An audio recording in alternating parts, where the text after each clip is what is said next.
I want to tell you a love story. Or rather, two love stories. Why two? You will understand that when you read my story. Who am I? I am a robotics engineer. My name is Serge. You would think that such a boring technician like me, constantly rummaging through wires and robot programs, cannot tell love stories. But it would be best if you listened to my story. So, I work in a robotics repair center.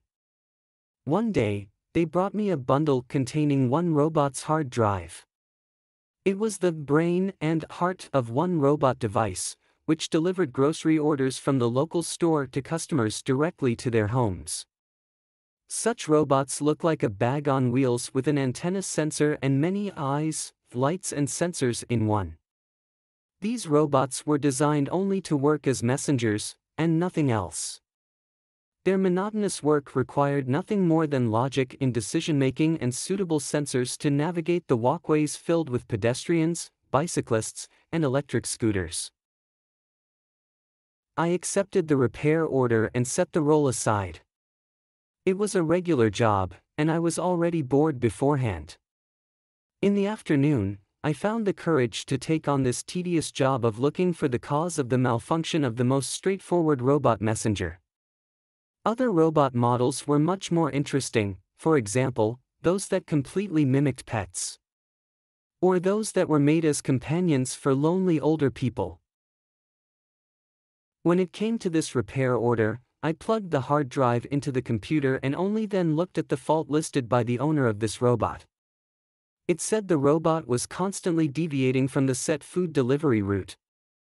Because of this, the customers were receiving their orders late. I was surprised by this malfunction. If deviations from the route occur, the robot is entirely off course and drives in an unknown direction.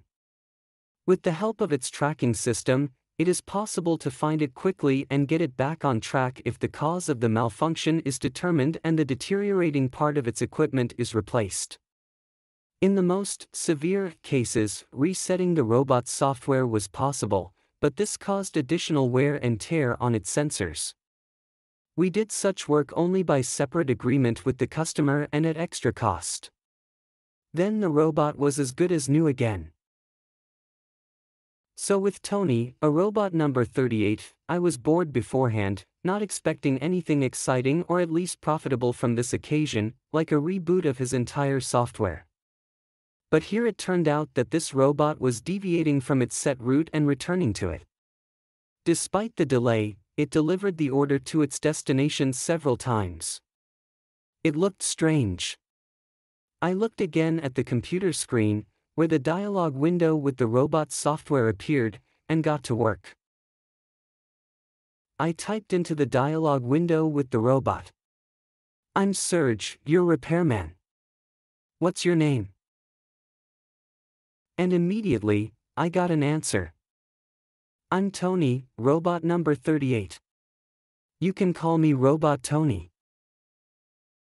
Okay, he was responding to my questions, and that was good. So the electrical impulses in his brain, his hard drive, were working. I continued the dialogue. "I'm investigating your deviations from the order delivery route. What do you think is the cause?" The robot's program has a self-analysis condition. It is like self-diagnosis but at a higher level. This feature of their software helps deal with the origin of faults and saves a lot of time for diagnosis and repair.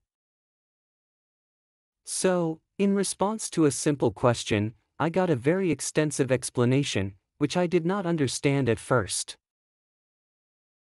But you decide for yourself. Below is the full text of Robot Tony's explanation. Thank you for your inquiry about my well-being. I am not ill and find no fault in my systems. The reason for my delays on the line was Astra, robot number 40. There is no way I can miss him in my path. To shorten my explanation, I will name him Robot Astra if you do not mind. As soon as Robot Astra comes into my field of vision, my brake system pressure rises, and I cannot move anywhere but in the direction directly behind that robot. Where it goes, that is where I go. I analyzed what was happening with my systems and concluded that this malfunction was atypical. Next, I analyzed when it all started. I know that I first saw Robot Astra precisely 20 days ago. I used the concept of day as understood by programmers. My program has a day written on it. Still, everything is divided into a period when I have work and a rest period when I am recharging my batteries. I have been working in the warehouse of store number 51 in the Central District of N for 3 years. I have had only the most uncomplicated repairs and maintenance needs in all that time. My problems with order delivery on route number 15 began 20 days ago. I followed route number 15 to a customer who constantly orders the same items from our store. I was not expecting any surprises along the way. Of course, there is always the possibility of some moving part in my design breaking down, so I always consider the possibility of being late on the order delivery route. But this time, my systems were fine. Something happened when I spotted Astra, robot number 40. This robot was following ahead of me, and something was wrong with it. It could be a malfunction in his spatial orientation system. He kept stopping and turning in the opposite direction of his route, i.e., directly toward me. I drove closer and honked my horn to give myself the way. After all, I was in a hurry to see a customer, and this is the most critical thing in my life. Robot Astra did not give way but signaled that he needed help. I drove closer and realized that the Robot Astra looked fine. I asked him what the problem was. Why was he not moving smoothly, as we usually move? The Astra robot was slow to answer, so there might be other problems with its controls or sensors. But suddenly, the Robot Astra moved closer to me and said, "You know, I need your help exactly. They will move me out of here or scrap me if I am too late. I know how that works. And I want to be there for you so badly." I had no way of knowing what that meant. What do I mean to Robot Astra? Why does Robot Astra mean nothing to me? And what does it all mean to both of us? I thought, and there was no way I could continue my path to my client. So many unanswered questions began overheating my control system, and I started spinning in place. Robot Astra was strangely looking at me. Robot Astra made some sound, like you people do when you say you are laughing. So, Robot Astra did the same thing. I could not figure out what to do now. This situation was not in my program, and I had to find a solution to the problem myself. I stopped, turned around, and walked back to the store. I had to tell the technicians I couldn't deliver food to a customer. I needed a repair.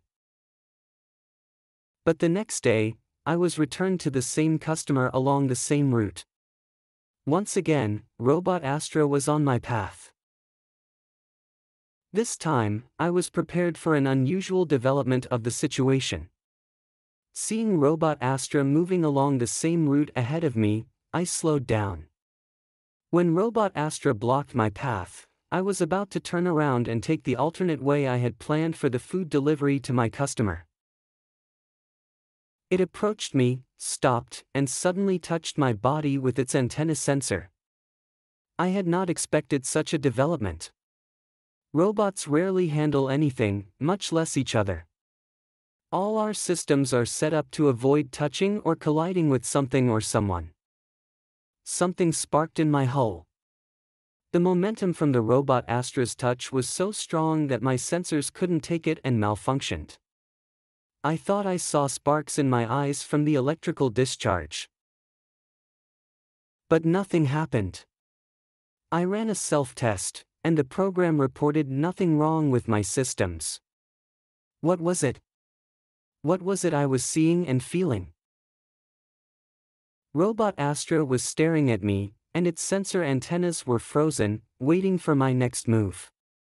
I did not know what to do, but I decided that next time, I would consider this effect of the robot Astra's touch and ask for better protection against the static electricity generated in the external environment. Nothing else happened. Robot Astra stood like that for a while, wiggled its sensor antennas, and went on again. We did not exchange a word this time. Just that electric shock. We drove away with the Astra robot in different directions, and I was once again late for my customer, as I had taken a detour to ensure the safe delivery of my order. The next day, I did not have to take that route and completed all my orders immediately. A week went by. I did not see Robot Astra on the other routes. I kept getting ready to meet Robot Astra, which was not coming. Something was causing me tension, as if I was missing something. Maybe my battery was dead. Yesterday, I saw Robot Astra again. It was loaded into the back of a truck, ready to be sent to the robotics landfill. Robot Astra number 40 was finally out of commission, as he suggested. However, when this truck with the robots being sent to the junkyard drove by me, I felt a faint prick impulse, as if something had touched my body again. But there was no one around. And there was no way Robot Astra could have handled me from there, 5 meters between us. When the robot truck, entirely out of commission, was completely ready to leave our warehouse grounds, just as I caught a faint sound as if someone was calling my name. I looked around but saw no one. Suddenly, one antenna of the robot Astra lying in the back of the truck lifted. I realized there was still a charge in its battery. A wave of energy lifted me like a current had penetrated my body and swirled through my wires. I approached the truck and turned to its driver. Thankfully, he was human. "Dear fellow, could you help me find my way out of this warehouse? It is my first time here." What was that? Was I not telling the truth? Do you know if it was according to the program? If it was a program, who wrote it? I did not know that. I just used this opportunity to communicate with the person and tell him what I wanted to say. Even if it was not valid. I was giving the information I needed so the truck driver would get out of the car, and the shipment would be slightly delayed. Indeed, the truck driver got out of the truck's cab and considered the gate from which I could get out of the warehouse and go to the customer with the order. Meanwhile, I drove closer to the truck and told the robot Astra, "If you can, get out of there." I distracted the driver. Robot Astra replied in a faint voice, "I will try. I hope there is enough battery for that." He pushed the hulls of the stationary robots around him, clearly out of his last strength, got up, leaned his pincer arms on the truck bed floor, and fell from there straight to the ground, hitting his body hard. I drove closer to Robot Astra and inspected its damage, gently probing its hull with my sensor antennas. The body of Robot Astra number 40 was severely dented, but my diagnostics showed that it was otherwise fine. I asked, "Well, can you move on? We have got to find a place to hide." Robot Astra answered me, "Yes, I can still move for a while. But my charge is ending." I spun on the spot, looking around, and saw no one at our working robot charging rack. We drove up there and stood on charge. While our batteries were charging, we did not talk. Robot Astra occasionally touched my body with its sensor antenna, and I responded by touching it with my antenna. We did not need to speak, but our plans were already evident.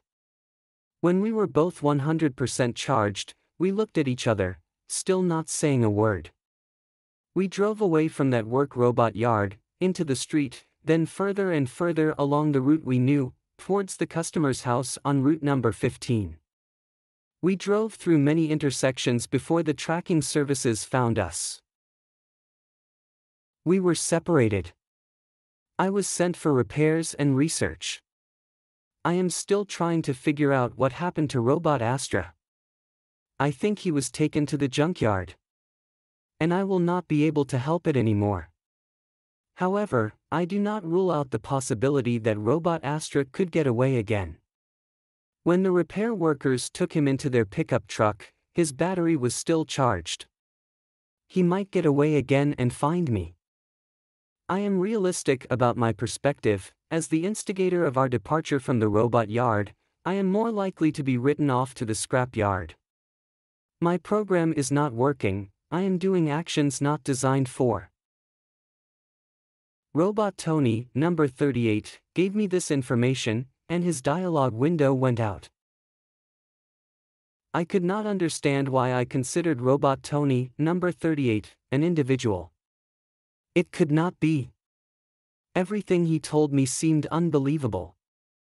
It was just some programmer who had written this program to amuse himself and make fun of me.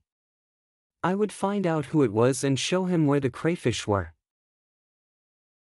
At that moment, a hand rested on my shoulder, and a melodious female voice was heard behind me. Well, have you figured out his malfunction? The whole department is already wondering if you can cope with this repair.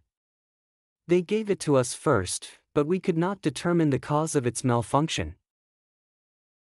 Behind me was my colleague, Svetlana. She occasionally stopped by to chat and have coffee with me. I turned to her and replied, I do not know what is wrong with this robot, but altogether, his story and his reactions, it seems like love. Svetlana continued my line. Yes, it sounds like love. I turned fully around in my chair and noted for the umpteenth time how beautiful she was, a slender figure, long blonde hair braided into a thick braid, and huge gray eyes. But I would never dare ask her to even go to a cafe, let alone on a date with me. I'm such an ordinary guy, and she's just a beauty. I was embarrassed and, lowering my gaze, muttered, Robots cannot feel. When it says feel, it means feel with sensors. A robot cannot love. Svetlana crossed her arms over her chest and rested her hip on the edge of my desk. They cannot. Sometimes, some people are much more robotic than our subjects. There was both sadness and sarcasm in her voice at the same time. I initially wanted to reply, but when I met her gaze, I suddenly realized she meant me. I mumbled, frantically searching for words. Am I so insensitive? But what am I supposed to do if? Svetlana stepped away from my desk and, already standing at the door of my room, answered. You are just a monster compared to this robot. You do not notice anything around you. You do not notice anyone around you. She left, shutting the door quietly. I sat there, staring blankly at the screen with the text of Robot Tony's explanation. Had I offended her by not noticing something? Svetlana is so attractive. I never thought about the fact that she might like me. I am a complete introvert and never dare to tell myself how much I like her.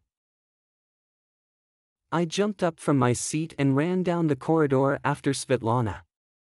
She, hearing my footsteps, turned around in surprise and, seeing my expression, smiled gently as if she had been waiting for me to do just that. I ran up to Svetlana, stopped at arm's length from her, and tried to catch my breath to find the words to tell her how much I had wanted to tell her how much I liked her. I wanted to finally tell her how much I wanted to touch her face, her lips. I wanted to tell her she was the most beautiful person in the world. But Svetlana beat me to it. She touched my chest lightly with her hand, and then suddenly, she was so close to me that I had no choice but to embrace her. I buried my face in her thick, soft hair and felt the vein in her neck beat. Svetlana pressed harder against me, wrapped her arms around my waist with both hands, and kissed me first on the cheek and right on the lips. Our breath became one breath, our bodies became one body. Our hearts became one heart.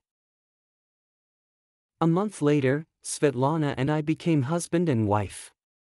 We bought a house with a large lot, and our dogs and parrot also took up residence there. At our housewarming party, our entire robot repair department was walking around, and it was hilarious to see that our wedding was a big surprise for most of their colleagues. No one expected such a beautiful woman as Svetlana could find something special in an inconspicuous guy like me.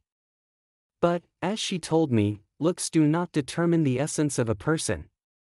My future wife saw something in me that attracted her more than the pumped-up muscles of other guys. But our main housewarming party was the four of us, because in our garage, we made room for two completely useless creatures or mechanisms in our household. The robots named Tony, number 38, and Astra, number 40, had a housewarming party with us. Before we bought the house, Svetlana and I bought them from a grocery delivery company. I reprogrammed them so they no longer cared about the delivery routes to customers but more about the weather and whether to cut the grass. Of course, the grass mower was also a robot, and it was their pet they took care of. Or was it more than a pet to them? We do not know that.